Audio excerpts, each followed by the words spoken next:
Welcome into the Arrowhead Addict halftime show. My name is Price Carter. Thank you so much for joining us. The Kansas City Chiefs lead the Los Angeles Chargers 13-0 at half. And what has been a game that has kind of entailed two tales of two different sides of the ball here. I think so far in this game, you can kind of look at this story of the game one of two ways. You can look at glass half full, glass half empty.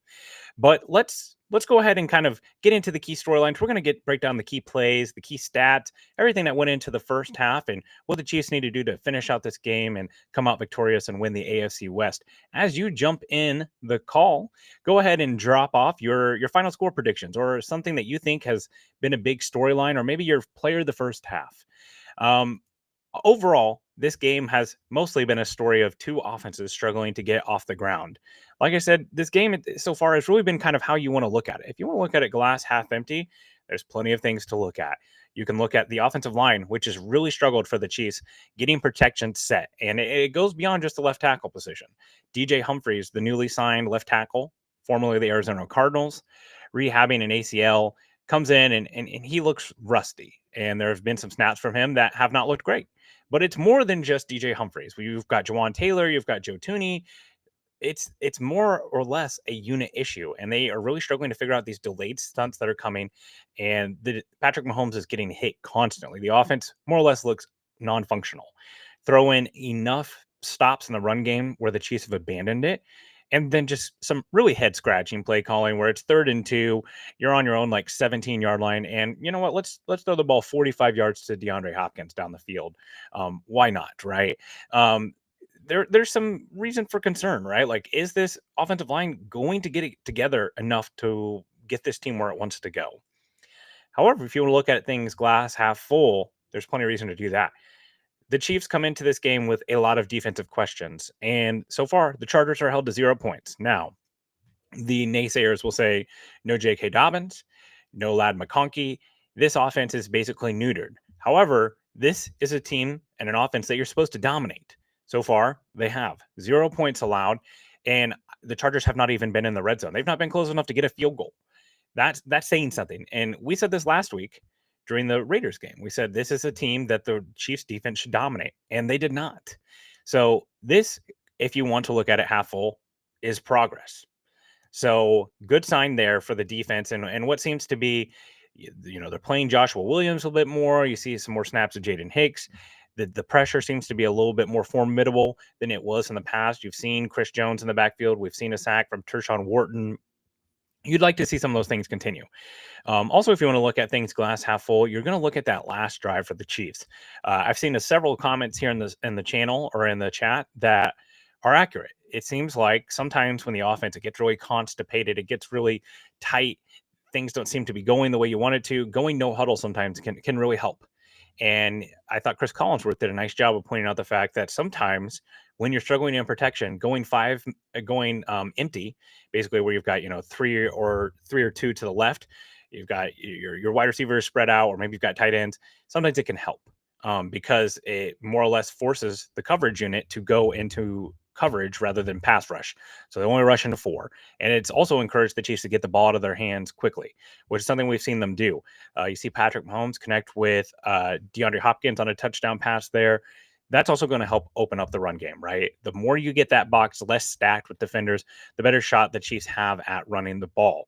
So overall, some pretty good signs. Like I said, it's really how you want to look at it. Look like this. We've heard all throughout this time about how the Chiefs, they just win these close games. It's all just a flip of a coin. It's all luck, etc. They're up 13-0. Obviously, they got to finish another half of football, but 13-point lead is a 13-point lead. This is a team that had come in winning its last 5 of 6 games. This is the number 1 scoring defense in the NFL. I personally think it's a little propped up by schedule, but the Chiefs they're chugging along in here. They're chugging along on this tough defense. Let's go over some stats here and kind of see just kind of what jumps out at us. So overall, the Chiefs, they have a total of 13 first downs to the Chargers 6. So like we said, the offense is just not there. Chiefs have run a total of 38 plays for 187 yards to the Chargers 127. This is one number that is part of the problem. Chiefs offense is averaging 4.9 yards per play, whereas the Chargers 4.7 yards per play. So you got an offense over there with the Chargers that's scored 0 points, and the Chiefs are basically averaging the same yards per play. Something else that's jumping out to me, rushing yards, right? Last game against the Raiders, one of the big problems is the Chiefs could not run the ball. That's something that this offense has leaned on quite a bit, especially through these wide receiver injuries, through the injury to Pacheco. Chiefs are running the ball not effectively. 42 yards rushing to 34 yards rushing for the Chargers. They've run the ball 10 times. So they're averaging about 4.2 yards attempt, which actually isn't too bad. That's something that I would like to see maybe get involved a little bit more here in the second half is the run game. Oddly enough, while I do think Pacheco is definitely the more effective runner and the more explosive runner, I think we've seen some of those vision issues pop up for him today. I think at some point Kareem Hunt looked like a little bit better back today. I don't think he is the bit better back long term, but that's something that's part of the luxury that you have with having a two back system. You can ride the hot hand. So if Kareem Hunt gets hot, let's take a look at what he has. Then you can start mixing in Pacheco a little bit too. Something else I would like to see a little bit more passing to the backs. We saw a nice screen pass to Kareem Hunt. That looked nice. Let's get the backs involved in the game, especially the passing game, especially whenever you're talking about having issue protecting. But keeping those guys in to protect, that's part of it, right? And we've seen some of those issues pop up with the backs in pass protection too. We saw a play where both DJ Humphries and Isaiah Pacheco miss, and Patrick Mahomes gets sacked. Headed back to the stat sheet, let's go to kind of the key players here. So Patrick Mahomes is 18 for 25 for 150 yards, averaging 6.1 yards per attempt with a touchdown. He's been sacked 3 times for 8 yards. So those sacks, we've seen the last couple of games, he's getting sacked 5 times a game. He's kind of on pace for that again. Certainly an issue that's got to get corrected. Again, if you want to look at it glass half full, you say DJ Humphries is basically in his maybe not even his first preseason game as far as his recovery goes from the ACL injury. If this is his offseason, he's just now getting onto the training camp field. He's got a long time to go compared to where the other players on the teams have been ramping up. Or if you want to look at it glass half empty, you say they still can't protect. No one's the right answer. And also, it's not just DJ Humphries. I'll let you decide how you want to take that. I will tell you this DJ Humphries is probably not playing the best he's going to play here simply because he's rusty. That is a fact. Rushing, Kareem Hunt has 2 carries for 11 yards. Isaiah Pacheco, 6 carries for 19 yards. Mahomes, 1 for 9. P. Ryan, 1 for 3. Receiving, DeAndre Hopkins, 4 for 32 with that nice touchdown connection right before halftime. A good sign. He has definitely been a revelation as far as it goes to the red zone. Travis Kelce, 3 for 29. Xavier Worthy, 4 for 27. Juju Smith-Schuster, 1 for 26. Props to Andy Reid for getting that man as wide open as he was on that play. Noah Gray, 4 for 26. Kareem Hunt, 1 for 13 on the nice little screen pass. And Baylor Cup, 0 for 0, because you've got to feed Baylor Cup any opportunity you can. I'm not sure why we're targeting Baylor Cup, but hey, got to feed them. Got to feed them.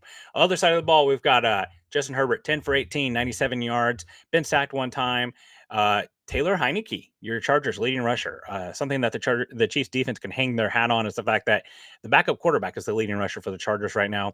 Joshua Palmer, 2 for 41, and should be a lot more than that. I think if you're a Chargers fan, you are kicking yourself over that missed deep shot to Josh Palmer. That's the type of play that you're going to really want back.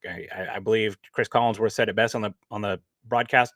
You don't miss those shots very often against the Chiefs and it go well for you. So big loss there for them. But hey, part of defenses, we've seen this with Patrick Mahomes and Xavier Worthy all the time. Part of the time, the reason why you can't connect downfield is because you feel footsteps in your head that aren't there, and you're getting the ball out before you should. He probably had time to get that ball in there, but did not. Chris Jones has looked good in this. Jesus brings this up in the chat. Chris Jones destroying Joe Alt, good sign. Joe Alt, he's a very talented prospect, but he's still a rookie, right? And Chris Jones lining up on the edge and winning against a rookie of his caliber, it was impressive. And also to say, I felt like NBC was almost trolling us Chiefs fans there for a second, where they would just come off a drive where they ended up punting, and the pass protection is just brutal. And then they show the Chargers tackles allowing 0 pressures, and the solid bookend tackles that they have. That felt like a little bit of a troll job by them. But here's the thing: the Chiefs, they don't get to pick the top 5 like the Chargers do. So be glad here in Kansas City, we still do football in January and February. The Chargers, they're doing the draft in April and the top 5, which again, it's nice to see, but the Chiefs, they just don't have that luxury. Let's go to the second half. What do we want to see? Chiefs will get the ball. I can't remember. Did they get the ball before half? No, yeah, the Chiefs start out with the ball. So Chargers will get the ball after half. Obviously, you want to see the Chiefs start off here quickly, get another stop on defense. You expect the Chargers to kind of address what they need to. Justin Herbert's looked gimpy here. His mobility, I just feel like he always gets hurt against the Chiefs. He's just never seems healthy. I'll give him this. He is a warrior. The game that he played against the Chiefs with the broken ribs a couple of years ago, it is not because he's not a tough guy. He just seems to always get dinged up. But you want to keep seeing the Chiefs defense have the success that they are having. Trent McDuffie's had a very good game.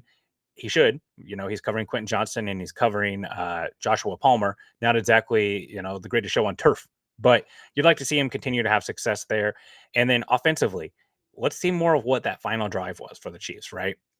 Where they're going empty, they're getting the ball out fast. I think they've used Noah Gray in kind of a nice way here, where they are basically outsourcing the yak production that Kelsey used to have to Noah Gray.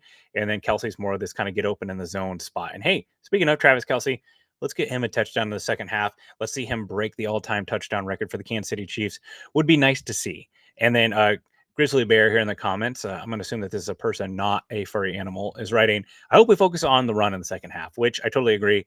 I do think that they need to reinvest in the run game. It's going to help in the pass protection, and it's going to set up that play action game as well. And I will also do my annual halftime show request for an Xavier Worthy deep ball. Push the ball downfield. They're going to hit on it at one point, man. I really hope at some point that they get that deep shot, because I feel like it's going to really open things up. They had a success with a deep shot to Xavier Worthy in the first game against the Chargers.